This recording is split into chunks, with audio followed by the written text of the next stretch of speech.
యేసుక్రీస్తు మరణంతో జరిగిందండి. ఆయన మరణించి మన పాపాలు తీసి మన కన్నీటి బాష్ప బిందువులను తుడిచి మన పరలోకానికి వారసులుగా చేశాడు.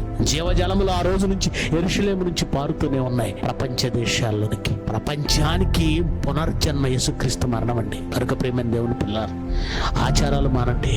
క్రీస్తు మరణించాడు, మనం ఆయన కోసం ఏడవటం కాదు. సాధ్యమైతే సహోదరుల నిమిత్తం మనము కూడా ప్రాణము పెట్ట బద్ధులం.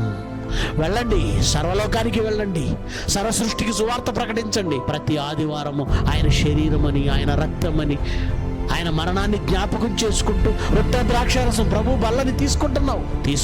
నువ్వు ప్రకటిస్తున్నావా? ప్రచురిస్తున్నావా? ఆయనలా మరణిస్తున్నావా?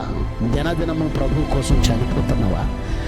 లేక రొట్టె ద్రాక్షారసం తీసుకొని ఇంటికి వెళ్ళిపోయి నీ పని నువ్వు చూసుకొని మరలా ఆదివారం వచ్చి మరలా రొట్టె ద్రాక్షను తీసుకొని మరలా నీ పనిలోకి వెళ్ళిపోయి అలాంటి నువ్వు ఒక 40 దినాలు ఎంచుకొని ఆయన కోసం ఏడిస్తే సంతోషిస్తాడా? అది ఆయనకి అవసరమా?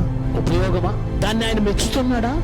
ఆలోచించుకోండి. ఎవరిని విమర్శించడానికి కాదు, సత్యాన్ని సత్యంగా సమాజంలో స్థిరపరచడానికి చేస్తున్న ప్రయత్నం ఇది.